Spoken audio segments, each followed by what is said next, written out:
আমার নাম তেজ। আমার এটা নতুন চ্যানেল, আমি জুনিয়র ভাইরাস। তো আমি আমার এই চ্যানেলটাতে হরর স্টোরি শেয়ার করব। আর যারা যারা আপনাদের হরর স্টোরি মানে আমার চ্যানেলে দেখতে চান তারা প্লিজ আমার কমেন্টে যে হরর স্টোরিগুলো লেখেন।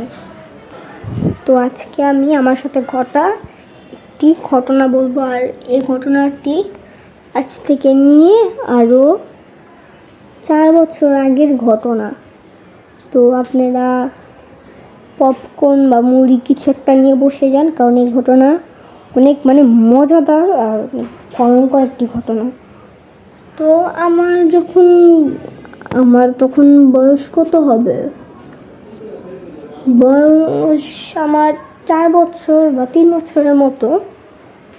তখন মেবি 2019 বা 20 সে সময় আমি বসে বসে রাতের বেলা আমাদের যে ফ্ল্যাটটা, তো আমাদের ফ্ল্যাটের মধ্যে 2টা রুম, মাঝখানে ডাইনিং স্পেস, আর ডাইনিং স্পেসের সেখানে হলো রান্নাঘর। আমাদের ছোট রুমটার পাশে হলো রান্নাঘর, আর বড় রুমটা থেকে বের হলে সোজা রান্নাঘরটি। তো গাইজ, আমাদের ফ্ল্যাট হচ্ছে 6 তলা। আর আমার দাদু রুমে আমার সাথে ঘটনাটি ঘটে। আমি তখন বসে বসে গরম গরম দুধ আছে না, তো আমি দুধ খাচ্ছি না। তো খাওয়ার সময় আমি আমার মেঘলামের সাথে কথা বলতেছিলাম। তো আমার দাদুর ঘরের বিছানাটা যে আছে, হ্যাঁ, আমি বিছানার সাথে ঢেলান দিয়েছিলাম। তো আমাদের ডাইনিং স্পেসটা যে আছে সেখানে একটা টাইপ আছে, জানালা। সে জানালার মধ্যে আবার আয়না সেট করা। সে আয়নার মধ্যে আমি কথা বলতে বলতে আমার মেঘলাম বসেছিল আমার ঠিক সোজা দেওয়ালের সাথে লেগে, এমন করে বসেছিল যে দেখা যাবে না যে আমি যেভাবে বসে আছি, আমি এ পাশে, মেঘলাম আমার ওই পাশে। তো আমি মেঘলামের সাথে কথা বলতে বলতে হঠাৎ আমার ওখানে চোখ যাওয়ার পরে আমি দেখি কি যে আমাকে খুবই বয়স্ক, হাইস্ট গেলে কত হবে বয়স, 70-60 মতো বয়স। আমি দেখি যে আমার দিকে তাকিয়ে আছে। তোমার দাদুর যে ছোট রুমটা, ওইটার থেকে আমার দিকে তাকিয়ে আছে। পুরো একবারে চুল সাদা, আর সাদা একটা শাড়ি পরে, একটু লম্বা লম্বা। আমি মনে করেছি কি অন্ধকারে, তো আমি মনে করেছি আমার দাদুই মনে হয় এখান থেকে আসতেছে। কারণ আমার দাদু ওয়াশরুমে ছিল, তো আমাদের ওই পাশে না ওয়াশরুমটা, আমার দাদুর রুমে। তো তখন আমাদের বাসাটা নতুন নতুন বানিয়েছে, তো আমি মনে করেছি আমার মনে হয় দাদুই। তখন আমি দেখি কি যে হঠাৎ আজান দেয়, আর আজান দেওয়ার পরই সেই জিনিসটা গায়েব হয়ে যায়। তো এটা দেখার পর আমি আমার মেঘলামকে সাথে সাথে এভাবে ধরে বলি, মেঘলাম ওখানে কে একটা আছে। তো বলে কি মনে হয় দাদুই আছে। বলি না, ওইটা দাদু না, কারণ দাদুর সব চুল পাকা না, দাদু সাদা কাপড় পরে না।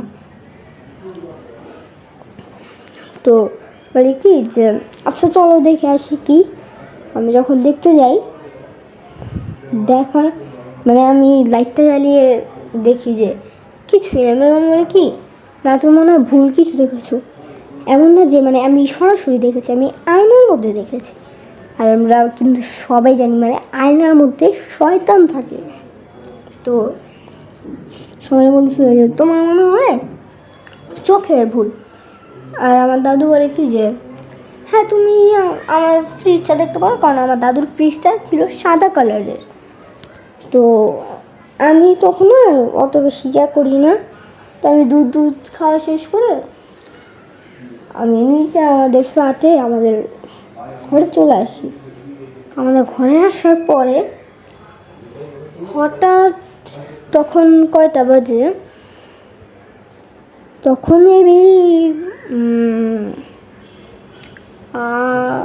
5টা 6টা বাজে। আমি খুবই দেরি করে ঘুমাই, 8টা 9টা বাজে ঘুমাই। তো আমার ছোটোবেলার থেকে এটা অভ্যাস, আমি 8টা 9টা বাজে থেকে ঘুমাবো। তো তখন মনে হয় 6টা 5টা বাজে। আমার এত জ্বর আসছে যে আমার 103 জ্বর। তো মানে বুঝতেই তো পারতেছেন আমি কি ভয়টা পেয়েছি, মানে আমার জ্বর চলে আসছে। আল্লাহ, তখন হ্যাঁ আমার বাবা আর আম্মুকে বলি যে হ্যাঁ এমন এমন হয়েছে। তো তখন আমার পাপা আর মেঘলা আম্মু দাদু সবাই নিচে আসে। নিচে আসার পর আমাদের আমাদের ফ্ল্যাটে আসার পর বলে কি যে ও এমন এমন এমন এমন দেখেছে। তো মনে হয় ওইটাতেই ভয় পেয়ে গেছে। আমার পুরো 2 দিন জ্বর ছিল। ওই জ্বরের থেকে ওঠার পরে আমাকে ঝাড়ায় নিয়ে আসা হয়। ছাড়ানোর পরে ওই রুমটার মধ্যে আমার দাদুওয়ালা তারপর থেকে নামাজ পড়া শুরু করে যদি ওর মধ্যে কোনো খারাপ জিনিস না থাকে। তো এটা খুবই মানে ভয়ঙ্কর একটা স্টোরি ছিল। এটা এখনো পর্যন্ত মানে যে স্টোরিটা শুনেছে তার পুরো একবারে কি বলবো, মানে সবাই বলছিল যে এটা তো মানে তোমার সাথে দেখা করতে আসছিল। আমি বলি যে আমার সাথে দেখা করতে আসলে তো আমার সামনে আসবে, কিন্তু ওটা ছিল আয়নার মধ্যে আমি দেখেছি। তো আমার আরও এরকম ভয়ঙ্কর ভয়ঙ্কর স্টোরি আমি বলবো এই চ্যানেলে। তো আজকের মতো এ পর্যন্তই, দেখা হচ্ছে অন্য কোনো ভিডিওতে। Tata, bye bye, good bye, গিয়া।